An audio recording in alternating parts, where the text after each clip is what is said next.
इन दिनों कई बॉलीवुड स्टार्स फिल्मों को लेकर नहीं बल्कि दूसरे मामलों को लेकर सुर्खियों में हैं।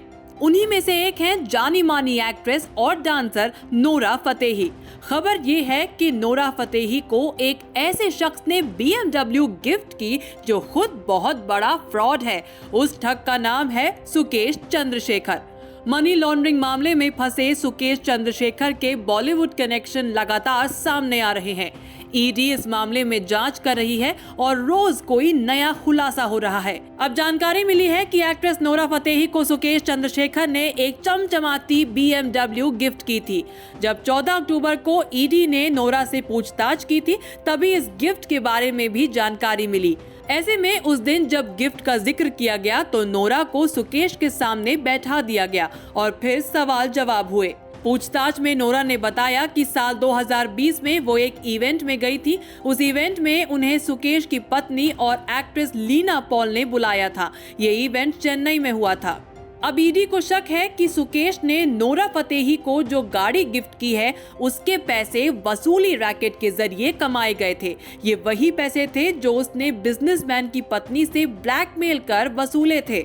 ऐसे में ईडी अब इस गिफ्ट को लेकर भी जांच कर रही है और जिन पैसों से इसे खरीदा गया है उस पर भी जांच कर रही है। फर्जीवाड़े के इस मामले की बात करें तो इसमें नोरा के अलावा ईडी ने एक्ट्रेस जैकलीन फर्नांडिस से भी पूछताछ की है। तब बताया गया था कि सुकेश पहचान बदलकर जैकलीन से बात किया करता था।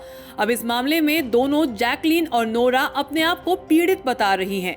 उनके मुताबिक उन्हें इस वसूली रैकेट के बारे में कोई जानकारी नहीं थी, लेकिन ईडी उनके जरिए कई जरूरी सबूत इकट्ठा कर रही है। हाल ही में सुकेश चंद्रशेखर और लीना पॉल को ईडी रिमांड पर भेजा गया था। बताया जा रहा है कि सुकेश ने जैकलीन को भी कई गिफ्ट दिए। ईडी अफसरों को सुकेश के कॉल रिकॉर्ड से उसके और जैकलीन के बीच 2 दर्जन से ज्यादा बार बातचीत होने की पुष्टि हुई है।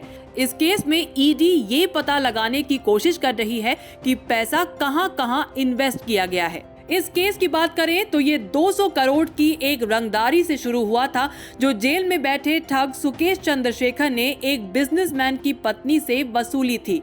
बाद में इस केस में सुकेश की पत्नी लीना पॉल का भी हाथ सामने आ गया था और उनसे भी कई घंटे पूछताछ चली। अभी ईडी जोर देकर कह रही है कि इस पूरे वसूली रैकेट में लीना ने भी सक्रिय भूमिका निभाई है। वो भी इस अपराध में पूरी तरह शामिल थी। सुकेश चंद्रशेखर की बात करें तो बेंगलुरु के रहने वाले सुकेश ने बिशप कॉटन स्कूल से पढ़ाई की। ये हाई फाई स्कूल था। सुकेश के पिता उसे स्कूटर से स्कूल छोड़ते थे, जबकि उसके दूसरे साथी महंगी कारों से स्कूल जाते थे। 10वीं के बाद सुकेश ने स्कूल छोड़ दिया था। 17 साल की उम्र में उसने क्राइम की दुनिया में एंट्री ली थी। साल 2007 में पुलिस ने पहली बार उसे गिरफ्तार किया था। खुद को पूर्व सीएम HD कुमारस्वामी के बेटे का दोस्त बता सुकेश ने दोस्त की ही फैमिली से 1 करोड़ 14 लाख रुपए ठगे थे। इसके बाद इसकी ठगी का सिलसिला यूं ही चलता रहा। अब की बात सुकेश चंद्रशेखर 200 करोड़ की ठगी के मामले को लेकर शिकंजे में है। ईडी की टीम मामले को लेकर गहन पूछताछ कर रही है और सुकेश से जिन लोगों के कनेक्शन सामने आ रहे हैं उनसे पूछताछ की जा रही है। न्यूज़ तक ब्यूरो।